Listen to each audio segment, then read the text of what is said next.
नमस्कार, बहुत बहुत स्वागत आप सभी का। आप देख रहे हैं भारत की खबर। मैं हूं सौरभ शर्मा। हमारे साथ हैं इंडिया टीवी के पॉलिटिकल एडिटर देवेंद्र पराशर। हम इनको रोज ले ही आते हैं किसी ना किसी तरीके से आप तक सारा अपडेट पहुंचाने के लिए।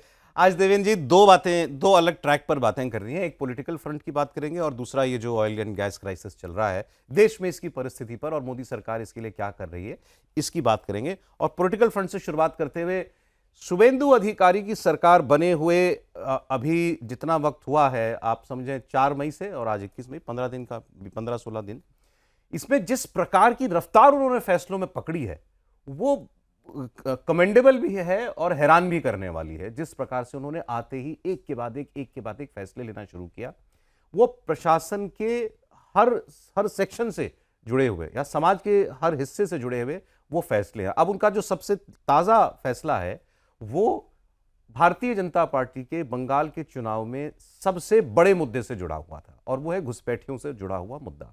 इस पर विवाद भी हो सकता है। शुभेंदु अधिकारी की सरकार ने यह आदेश निकाला है कि अब कोई भी घुसपैठिया अगर पकड़ा जाएगा, पहले तो उन्होंने कहा कि हम पकड़ेंगे और पुलिस को ये राइट्स हैं कि वो घुसपैठी की पहचान करें, उसको पकड़ें, डिटेक्ट, डिलीट, डिपोर्ट, ये जो अमित शाह जी ने मंत्र दिया था, उन्होंने कहा कि इसको फॉलो किया जाएगा। लेकिन पहले यह होता था कि घुसपैठी अगर कोई मिलता था तो उसको अदालत में पेश किया जाता था। उन्होंने कहा यह नियम कल से बदल गया है। अब कोई भी घुसपैठिया पकड़ा जाएगा तो उसको सीधे बीएसएफ को हैंडओवर कर दिया जाएगा और बीएसएफ उसके साथ जो प्रक्रियागत होगा वो काम करेगी।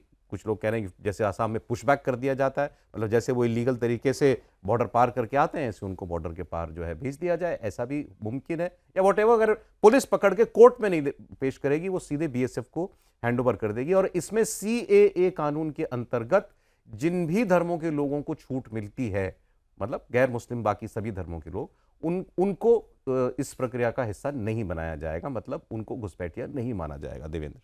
हाँ बिल्कुल सौरभ, और ये इस लिहाज से किया गया है, जैसे फैसले के हिसाब से पहले आपने तेजी की जो बात कही कि 15 दिन के अंदर, 15-16 दिन के अंदर इतने सारे फैसले ले लिए गए, तो उसके पीछे सबसे बड़ी वजह सौरभ ये है कि ये जो फैसले लिए जा रहे हैं, इस प्रॉब्लम के बारे में बीजेपी पहले से उस चीज़ को एड्रेस करके अपना एक फॉर्मूला बना चुकी थी कि हम सरकार में आएंगे तो हमें क्या होमवर्क करना किया है। हुआ था। होमवर्क किया हुआ था, और होमवर्क किस लेवल का किया हुआ था और किस कॉन्फिडेंस का किया हुआ था, इससे आप अंदाज़ा लगा सकते हैं। मैं आपको एक उदाहरण दे रहा हूँ कि पहले फेज़ के बाद आपको याद होगा कि कोलकाता में गृहमंत्री अमित शाह का एक प्रेस कॉन्फ्रेंस हुआ।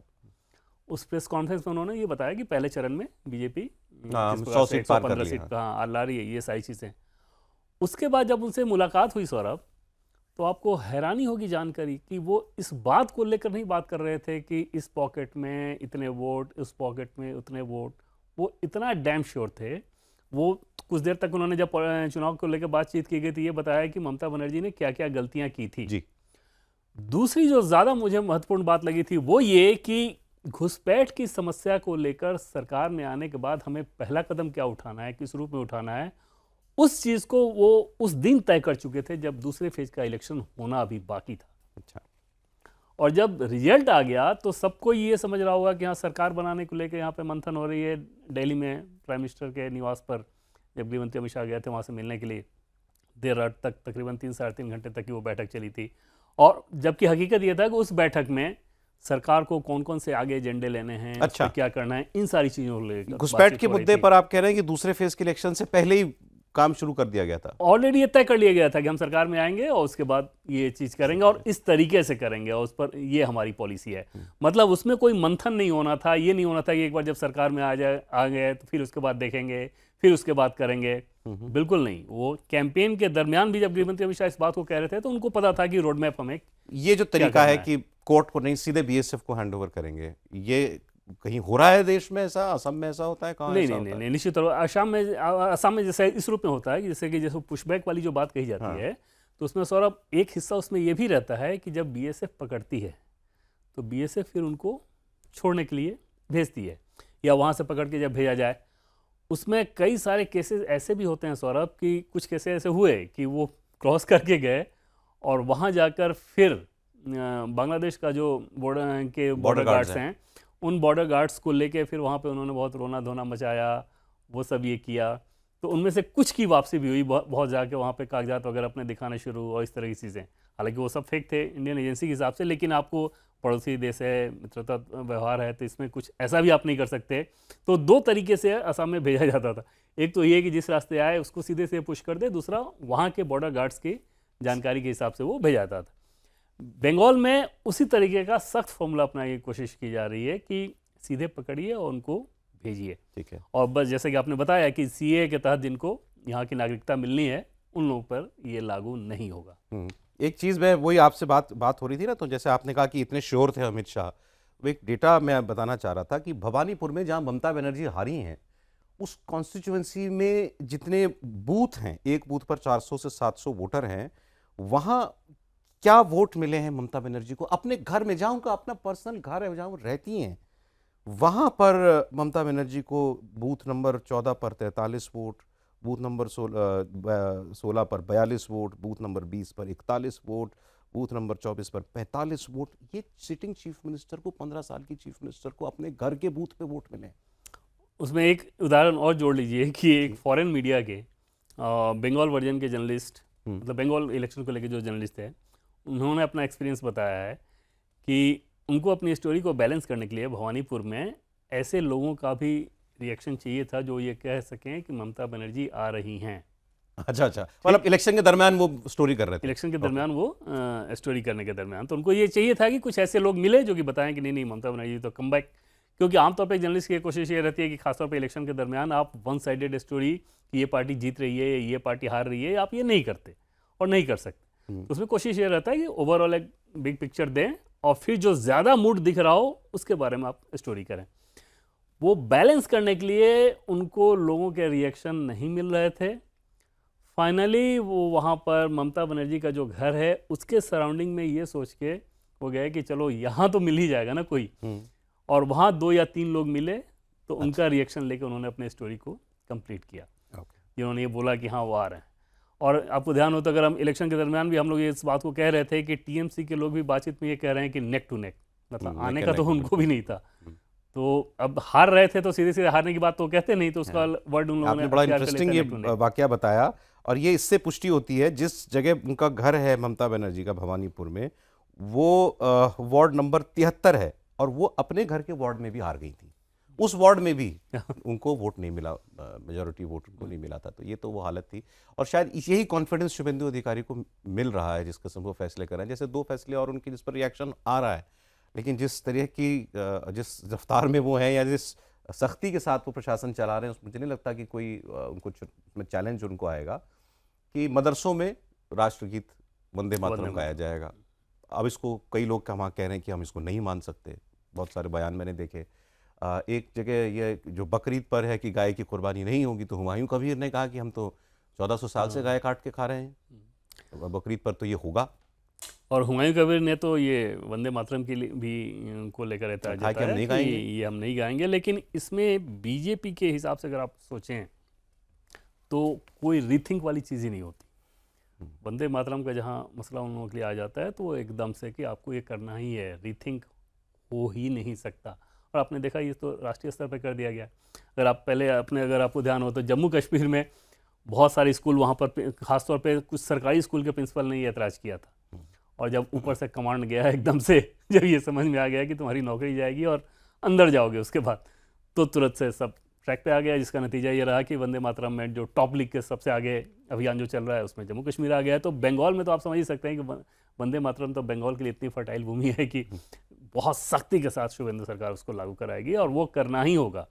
और ये सख्ती का आप समझ रहे सौरभ कि जैसे अच्छा सख्ती किस लिहाज से की जा रही है कि जो राष्ट्रीयता है वो एक क्रॉस सबके लिए होती है, इस पे आप कॉम्प्रोमाइज नहीं कर सकते, वहां भी होगा। और ये शुरुआती चरण है, इसमें आगे तो और एक्चुअली क्या कि एक तो वो वहाँ एक कट्टर तबका है और वही रिएक्ट कर रहा है, और वो 25 साल से उसको आदत ये है कि वो मतलब जैसे वो चाहता है वैसे रहता है। तो वो रिएक्शन तो आएगा बिल्कुल सौरभ। और इस लिहाज से किया जाता था ना कि थोड़ा सा भी भले वो कितना रिएक्ट करें ना करें वो बात की बात होगी, जो सिस्टम के लोग थे, पॉलिटिकल पार्टी के लोग थे, वो ये अंदेशा से कि अरे उनको अच्छा नहीं लगेगा तो हमें करना नहीं है, सोचना नहीं है, उसको लॉजिक के लेवल पे तो लेकर कभी जाया ही नहीं जाता था कि लॉजिक के लेवल पर आप वैसी चीज़ों को लेकर जाए, बस आप मान लेते थे कि नहीं उनको अच्छा नहीं लगा तो हमें नहीं करना। एक वो सेरेमनी आपने और देखी होगी बीएसएफ वाली बात के साथ ही कि बीएसएफ को ज़मीन हैंडओवर की गई है ऑफिशियली वहाँ फेंसिंग के लिए, कुछ एकड़ ज़मीन जो है वो। तो मैं उसमें एक बीएसएफ वाले का बयान देख रहा था, बीएसएफ के एक अधिकारी का बयान में देख रहा था। उनके पास वो कुछ सेक्शन होगा बॉर्डर का जो जिसके लिए वो जिम्मेदार होंगे, जो उनके एरिया ऑफ कमांड में आता होगा। तो वो बड़े खुश थे। वहाँ सर्वे का काम शुरू हो गया है कि यहाँ फेंसिंग लगेगी, उससे पहले सर्वे किया जाएगा। सो ज़मीन कैसी है, मिट्टी कैसी है, कैसा होएगा, तो वो सब काम शुरू हो गया था। तो उनसे पूछा कि आप आज खुश हैं? बोले बहुत खुश हूँ। बोले क्यों? बोले ये सरदर्द था हमारे लिए, फेंस नहीं है, जहाँ मेरी ड्यूटी है वहाँ फेंस नहीं है, तो मुझे और चौकन्ना रहना पड़ता था। उनसे पूछा कि आप कितने वक्त से इंतजार कर रहे थे? उन्होंने कहा 5 साल से। और 5 साल से। और बिल्कुल सौरभ, और ये तब हो रहा था जब बार बार यहाँ से केंद्रीय गृह मंत्रालय की तरफ से चिट्ठी जाती थी। पहले मैसेज जाता था, वो जब नहीं हुआ तो आधिकारिक तौर पे चिट्ठी भेजी जाने लगी कि कैसे बंगाल की सरकार इस काम को नहीं कर रही है, और उस काम को नहीं किया जाता था। और अब शुभेंदु सरकार ने ये फैसला किया कि 45 दिन के भीतर, जो कि बीजेपी का अपना मैनिफेस्टो में, संकल्प पत्र में वायदा भी था, हाँ, कि आपको 45 दिन के अंदर ये बीजेपी की सरकार कर देगी, और उस काम को किया जा रहा है। तकरीबन 2200 किलोमीटर से ज़्यादा का एरिया है वो, और उसमें मेन जो पॉकेट था ना, उस मेन पॉकेट को ही डिस्टर्ब नहीं किया जा रहा था, इस लिहाज से कि न सिर्फ वहाँ पर वो घुसपैठियों को आने से राजनीतिक फ़ायदा मिल रहा था कि उनको आप अपने फर्जी वोटर बनवा के आधार कार्ड वगैरह के आधार पर वोटर बनवा दें, फिर चुनाव में उसका फ़ायदा उठाएं, बल्कि वहाँ उन लोगों ने स्मगलिंग और इस तरह की चीज़ों के लिए, हाउस लॉटरिंग और इस तरह पशु तस्करी वगैरह के लिहाज से एक इकॉनमी अपनी डेवलप कर ली थी। और वहाँ पर अगर बीएसएफ को लोग वहाँ के पुलिस को कुछ कहते थे तो पुलिस उसमें कोई सुनवाई नहीं करती थी। और अब ये फैसला कर लिया गया है कि अगर लोकल लेवल पर भी बीएसएफ और पुलिस के बीच में मीटिंग होनी है तो लोकल लेवल पर ही हो जाएगा। ओके। तो इन सारी चीज़ों के चलते, क्योंकि बहुत सारी चीज़ें तो पुलिस को करनी होती है, तो इन सारी चीज़ों के चलते आप देखेंगे कि अब बहुत स्मूथली इस काम को किया जा सकेगा। एक और हैरानी की बात थी वहाँ पर, ये पहले हम लोग हमारी नज़रों में भी नहीं आई, रिपोर्ट नहीं हुई थी, जो चिकन्स नेक वाला कॉरिडोर है, जो वो बहुत सकरा है, जो वो ज़मीन केंद्र सरकार को हैंडओवर की जानी थी। मतलब ये केंद्र सरकार और राज्य सरकार की बीच बात चल रही थी कि भाई एक वल्नरेबल एरिया है, नेशनल सिक्योरिटी के लिए बहुत इंपॉर्टेंट है, बांग्लादेश लगता है, वो नेपाल लगता है, सब लगता है। वो ज़मीन का मामला भी 1 साल से चल रहा था कि ये रोड का ये हिस्सा जो है, ये स्टेट हाईवे की बजाय नेशनल हाईवे मान करके सेंटर के हवाले कर दिया जाए। ये भी 1 साल से पेंडिंग था। और ये तब सौरभ, जब आपको ध्यान हो कि पहले एक बार ऑलरेडी किस प्रकार से चिकन नेक है और इसको डिस्टर्ब किया जा सकता है, और इस तरह की प्लानिंग, जिसको बांग्लादेश से बयान आए थे, सरकारी लोगों के बयान आए थे। ये सारी चीज़ें हो जाने के बावजूद अगर इस तरह की हिला हवाली, इस तरह की लापरवाही, क्योंकि आमतौर पर अगर आप देखें सौरभ कि बाकी दूसरे राज्यों में भी अपोजिशन के दलों की सरकारें हैं, तेलंगाना का उठा के देख लें, कर्नाटक के उठा के देख लें, लेकिन पश्चिम बंगाल का जो एक्सपीरियंस केंद्र सरकार को हो रहा था वैसा किसी भी राज्य में। पंजाब बॉर्डर स्टेट है, वहां से कभी ऐसी कोई खबर नहीं आती। भगवंत मान अगर जिससे बातें हैं गृह मंत्री के साथ बैठकर या बाकी लोगों के साथ बैठकर आप देखें तो एकदम से लगता है कि उन सारे इश्यूज पे जीरो कॉम्प्रोमाइज़ है और वो एकदम सेम पेज पे हैं। बंगाल में ऐसा कभी मैंने नहीं सुना कि यहाँ पर जो भारत सरकार के अधिकारी, चलिए पॉलिटिकल फोर्सेस, बीजेपी के लोग या टीएमसी के लोग एक दूसरे को कुछ कह सकते हैं, लेकिन गृह मंत्रालय के अधिकारी वो तो किसी पार्टी विशेष से नहीं होते। वो अगर इस बात को लेकर रोना रो रहे हो कि पश्चिम बंगाल की सरकार तो सुनने को तैयार नहीं है, तो वहाँ के अधिकारियों को वहाँ का पॉलिटिकल मैंडेट कैसा रहता होगा, किस प्रकार के इंस्ट्रक्शन रहते होंगे, उसकी एक बानगी दिख रही है। आखिर में बंगाल की कहानी पर एक क्लोजिंग नोट पर एक बात कर लेते हैं। क्या बंगाल में ऑपरेशन लोटस जारी है? क्या ऑपरेशन लोटस मतलब कि तृणमूल कांग्रेस के लोग क्या बीजेपी में आएंगे? काकोली घोष जो सांसद हैं टीएमसी की, वाई कैटेगरी चीफ विप थी, वो उनको पोस्ट से हटा दिया टीएमसी ने, उनको वाई कैटेगरी की सुरक्षा दी है। और ये रिकॉर्ड है बीजेपी का, जिसको सुरक्षा दी है उसको पार्टी में भी लिया है। निश्चित तौर पे। और वो पहला एक तरह से आप कहें कि वो जैसे उधर से अप्रोच किया गया, तो एक आमतौर पे इस केस में मैं नहीं कह रहा हूँ कि क्योंकि काकोली घोष 10,000 से ऐसी कोई बातचीत हमारी नहीं हुई है या उनके लोगों से, लेकिन आमतौर पर ये रहता है कि इस तरह के केसेस में हम आपकी चिंता कर रहे हैं, वो एक मैसेज देने की कोशिश की जाती है। और आगे आने वाले दिनों में आप देखेंगे कि कुछ चेहरे निश्चित तौर पे वो आना चाहेंगे। आने के लिए तो टीएमसी के बहुत ज़्यादा लोग ललायित हैं। बीजेपी के तरफ से एक रेड लाइन ये है कि ये नहीं हो सकता कि टीएमसी के जो गुंडे या उस तरह के एलिमेंट थे जो कि लगातार वहाँ के कानून व्यवस्था और इन सारी चीज़ों को चैलेंज करते रहे, अब वो वेश बदल के, पाला बदल के वो हमारे सिस्टम में आना चाहिए। क्लीन आदमी लिया जाएगा। हाँ, रेड लाइन रखा गया, बाकी क्लीन आदमी लिया जाएगा। और क्योंकि बीजेपी को इसमें कोई जल्दबाजी नहीं है, बीजेपी को कोई हड़बड़ी नहीं है, ऑलरेडी उधर से रिक्वेस्ट बहुत ज़्यादा आता है। सौरभ गांगुली दिलीप घोष का सम्मान कर रहे थे ईडन गार्डन में। हाँ, सौरभ गांगुली के हिसाब से आप देखें तो बीजेपी ने निश्चित तौर पे बहुत कोशिश की थी, और शायद अगर सौरभ गांगुली उस समय वो हिम्मत और जज्बा दिखाए होते, जो कि ग्राउंड पे वो लड़ने के लिए फाइटर के तौर पे जाने जाते हैं, एज ए प्लेयर तो शानदार प्लेयर है और फाइटिंग एटीट्यूड वाले, अगर पॉलिटिक्स में भी उनकी ये रुचि रही होती तो आज वो हो सकता है कि बहुत बड़ा नाम होते बंगाल में। लेकिन निश्चित तौर पे सौरभ गांगुली तब ये नहीं चाह रहे होंगे, क्योंकि उनको भी पता था कि टीएमसी किस प्रकार की राजनीति करती है। एक बार वो बीजेपी की तरफ आते और फिर उनके ऊपर तमाम तरह के हमले होते, कैसी कैसी चीज़ें होती, वो एक स्मूथ जिंदगी जी रहे थे, तो उन्होंने उस चीज़ को नहीं देखा। अब निश्चित तौर पे समझा जा सकता है कि उन्होंने भी चैन की सांसें ली होंगी। तो वो विंडो खुल सकती है दोबारा। अब बहुत ज़्यादा उस रूप में बीजेपी को जरूरत नहीं है, लेकिन एक बड़ा नाम है। हाँ, वो एक बड़ा नाम है, लेकिन अब बीजेपी को बंगाल के हिसाब से आप देखें ना, तो सौरभ एक तरह से सेट फॉर्मूला है, यही चलना है। ठीक। शुभेंदु अधिकारी के बारे में आप समझ सकते हैं ना कि ममता बनर्जी के साथ रख के कहा जाता था कि एकदम राइट हैंड हैं, तो एक एक चीज जानते हैं, इसलिए इलाज बेहतर कर पा रहे हैं। और अब उनकी से भी मैटर करेगी, जैसा वो मतलब निश्चित बहुत कौन आए पार्टी में, कौन ना आए, क्योंकि उन्हीं के हाथ कमांडिंग पोजीशन में वही हैं, और क्योंकि वो सारी बीमारियों को जानते हैं, तो इलाज को लेकर गृहमंत्री अमित शाह से ग्रीन सिग्नल लेते हैं और इलाज शुरू कर देते हैं। चलिए, ये तो हमारा पॉलिटिकल फ्रंट की हमने बात की, खासतौर पर बंगाल की। अब आगे बात करेंगे, क्या देश में तेल, गैस और डीजल ईंधन, इन सबका संकट जो है वो गहरा रहा है? आइए बात करते हैं। प्रधानमंत्री विदेश से भारत लौटे हैं और उनके इस फॉरेन ट्रिप का पहला पड़ाव याद कीजिए कहाँ था? वो था यूएई। चंद घंटों का ही था, लेकिन उसमें बड़े फैसले लिए गए थे।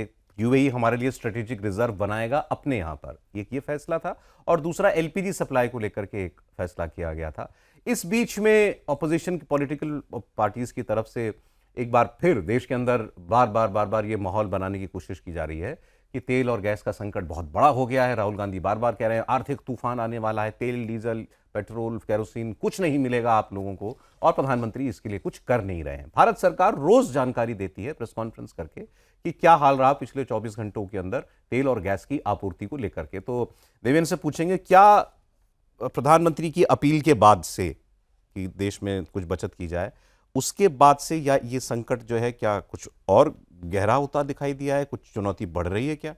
पहली बात सौरभ, एक चीज़ पर ध्यान दीजिए कि 6 दिन 5 देशों की यात्रा और टाइम जोन कितना अलग, सब देशों के अलग अलग टाइम जोन, और वो करके आने के बाद आज प्राइम मिनिस्टर दिल्ली पहुंचे और फिर एक मैराथन बैठक।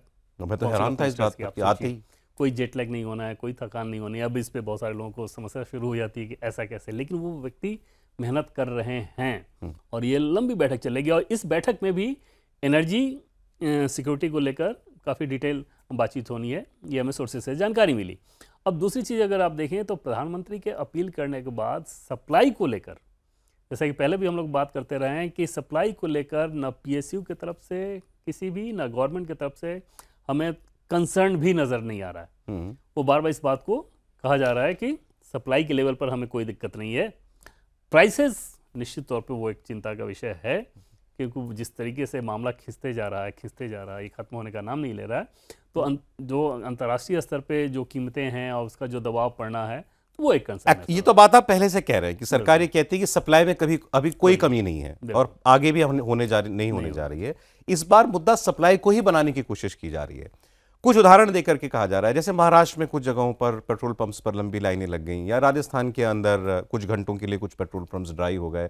पंजाब में पेट्रोल डीजल एसोसिएशन ने, पेट्रोल पंप एसोसिएशन ने चिट्ठी लिखी चीफ सेक्रेटरी को कि हमारे कई पेट्रोल पंप्स ड्राई हैं। हालांकि इस पर ऑयल मार्केटिंग कंपनियां जो 3-4 बड़ी ऑयल मार्केटिंग कंपनियां हैं भारत की, HPCL, BPCL, IOCL, ये 3 सबसे बड़ी हैं, IOCL सबसे बड़ी है। तो मेरे ख्याल में IOCL ने और BPCL ने शायद इन्होंने तो इसका जवाब भी दिया है प्रॉपर तरीके से कि हमारे एंड पर सप्लाई में कोई कमी नहीं है। फिर ये घटनाएं क्यों हो रही हैं कि कुछ जगहों पर कुछ घंटों के लिए ही सही पेट्रोल पंप ड्राई हो रहे हैं? और जैसे सप्लाई की कमी के हिसाब से सर अगर आप बात कर लें तो जैसे कंसर्न होता ना, तो वो कोई पॉलिटिकल पार्टी के लोग नहीं है, वो PSU के जो भी ऑफिसर्स हैं वो आराम से इस बात को कह सकते थे कि हाँ कंसर्न तो नज़र आ रहा है, हम लोग थोड़ा प्रेशर में हैं, इस तरह की चीज़ें कह सकते।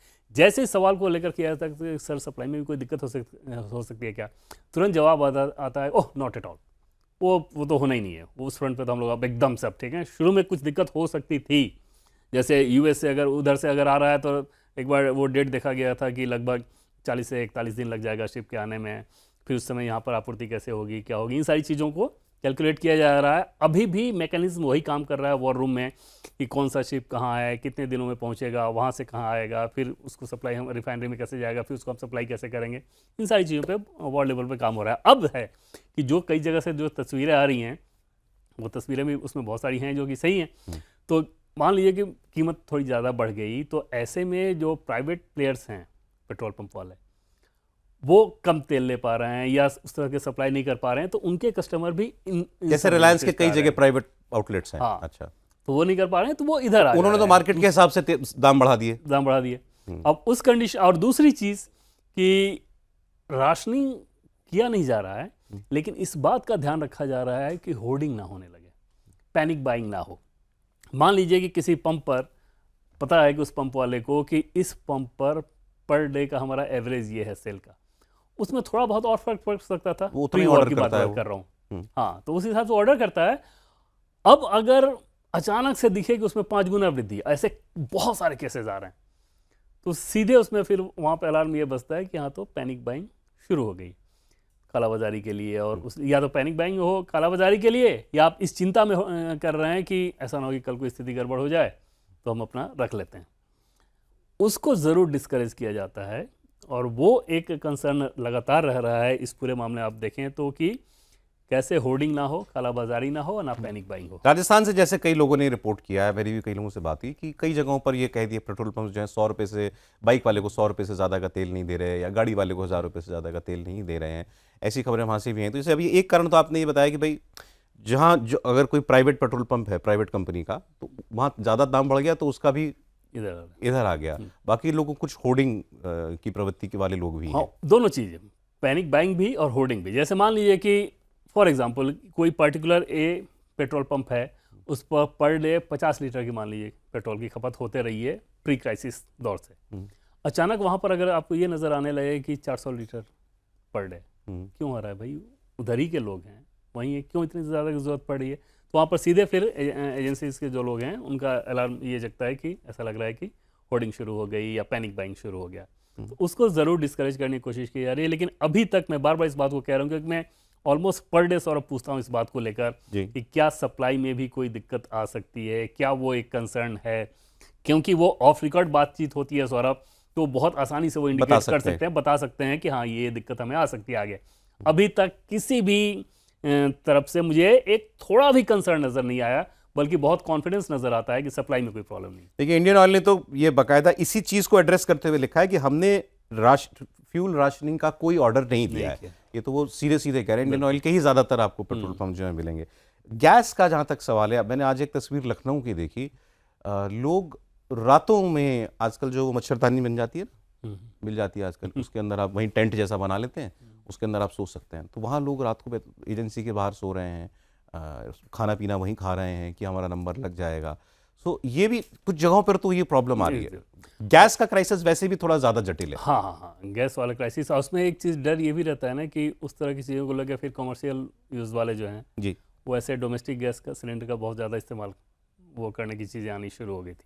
तो वो एक कंसर्न है। लेकिन आपूर्ति को लेकर जैसे कि मैं बार बार इस बात को कह रहा हूँ कि किसी पार्टिकुलर जगह पहुँचाने में हो सकता है कुछ विलम्ब हो जाए, लेकिन यहाँ पर PSUs के पास उसकी कमी हो गई हो, ये बात तो नहीं बताया। सरकार ने, देखिए, चूंकि आज का ये मैं आपको ये जो सरकार ने जानकारी दी है LPG को लेकर ही बताता हूँ आपको। उन्होंने कहा कि LPG का प्रोडक्शन हमारे देश में बढ़ चुका है, LPG की कोई कमी नहीं है। पिछले 3 दिनों के अंदर बताया उन्होंने कि हमने 1 करोड़ 34 लाख सिलेंडर बांटे हैं, जबकि बुकिंग 1 करोड़ 32 लाख की थी। तो हमने बुकिंग से ज़्यादा सिलेंडर बांटे हैं। 98% डिलीवरीज जो हैं वो DAC कोड से हुई हैं। आपके फ़ोन पर जो कोड आता है उससे हमने 98% डिलीवरीज की है। फिर सवाल ये है कि क्यों ऐसी चीज़ें हो रही हैं। हालांकि आपने ये जब शुरुआत में क्राइसिस शुरू हुआ था तो आपने देखा होगा कि कई लोगों के घरों से, किसी के बेसमेंट में, उसमें कई नेता भी थे, किसी के घर से 50, किसी के घर से 100, किसी के घर से 200 सिलेंडर भी पकड़े जा रहे थे। सो वो काम करने वाले, इसका मतलब अगर सरकार का डेटा ठीक है, और ठीक होना चाहिए क्योंकि ऑफिशियल डेटा है कि भाई आपूर्ति बुकिंग से ज़्यादा हमने डिलीवरी कर दी है, तो इसका मतलब लोग अभी कालाबाजारी कर रहे हैं। दोनों ही चीज़ें हो रही हैं, पैनिक बाइंग भी हो रही है, कालाबाजारी भी हो रही है। और उसमें ये जो पॉलिटिकल पार्टीज जो अपोजिशन वाली नैरेटिव फैला रही है ना कि ऐसा हो जाएगा, वैसा हो जाएगा, इस तरह की चीज़ें हो जाएंगी, उसमें लोग और ज़्यादा डर के, भयभीत होकर इस काम को करना शुरू कर दे रहे हैं। और जिनको डिलीवरी भी करना है वो भी खेल स्थानीय स्तर पर शुरू हो ही जाता है हम्म, कि रोकें, कीमत बढ़ाएं, चलो आज नहीं करते, आज इतना ही देते हैं, कल और कीमत बढ़ाएंगे। तो एक आर्टिफिशियल स्कार्सिटी क्रिएट करने की कोशिश और उसी बात को लेकर राज्य सरकारों के साथ भी एजेंसीज के साथ के बीच लगातार संपर्क हो रहा है। अन्यथा वो तकलीफ वाली बात होगी अगर एक खबर मैंने आज ब्लूमबर्ग की पढ़ी, मैंने कहा आपसे उसकी राय, उस पर राय लूंगा। उस खबर ने ये क्लेम किया है, मैं इसलिए उसका हवाला देकर के बोल रहा हूँ कि ब्लूमबर्ग ने किया है, कि भारत सरकार इस बात की तैयारी कर रही है या टटोल रही है कि ये किया जा सकता है कि नहीं, कि हम अपने जहाज स्ट्रेट ऑफ हॉर्मुज के अंदर भेजकर तेल निकालें। अभी तक हमारे जो जहाज अंदर थे वो लोड होकर के हमने बाहर निकाले। बाहर निकाल। अब ये प्रयास, दावा ये किया कि भारत सरकार चाहती है कि भेजें खतरा लेके जहाज अंदर स्ट्रेट ऑफ हॉर्मुज में, क्योंकि आपका सबसे निकट और सबसे बड़ा सोर्स वही था, और वहां से फिर ईरान और अमेरिका दोनों से बात करके अपनी डिलीवरी जो है वो सुनिश्चित करें। क्या ये पॉसिबल है? वो खतरा उठा के नहीं रहेगा, वो बातचीत करके ही रहेगा। लेकिन हाँ, एक हाँ। भाई है तो वो युद्ध क्षेत्री। हम नहीं, मतलब इस रूप में नहीं रहेगा कि ब्लाइंडली आप भेज दें, ये हाँ। रिस्क ले लें कि उस पर अटैक हो जाए। फिर आप समझ सकते हैं कि वो तो सरकार कतई नहीं चाहेगी कि एक भी जान माल का उसमें उस रूप में नुकसान कोई हो जाए। लेकिन वो बातचीत को लेकर लगातार दबाव बनाने की कोशिश की है। अब जब सरकार के लोगों से आप पूछिए इस बात को लेकर कि कब सोल्यूशन निकल रहा है, तो वो यही कह रहे हैं कि स्थिति आप लोग देख ही रहे हैं। तो हम भी उसी रूप में देख रहे हैं, क्योंकि यूएस क्या कर रहा है पता नहीं, ईरान क्या कर रहा है पता नहीं, डोनाल्ड ट्रंप पर डे अलग अलग स्टेटमेंट देते जा रहे हैं। तो वो चीज़ एक है, और ऐसे में कैसे आप बेहतर तरीके से कर पाएँ उस एक विकल्प पर बातचीत ज़रूर हो रही है। लेकिन ईरान उस रूप में सपोर्ट करता अभी तक नज़र नहीं आ रहा है कि भाई हमारे लिए खोल ही दे, क्योंकि हाँ, बाकी देशों का भी फिर उसके ऊपर दबाव पड़ेगा ना, ठीक बात। ईरान के ऊपर।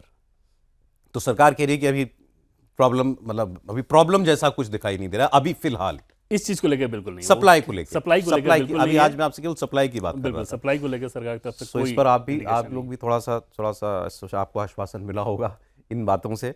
देवेंद्र से आज काफी बातें हुई, बहुत शुक्रिया देवेंद्र आपका। आप देख रहे थे भारत की खबर, आज इतना ही।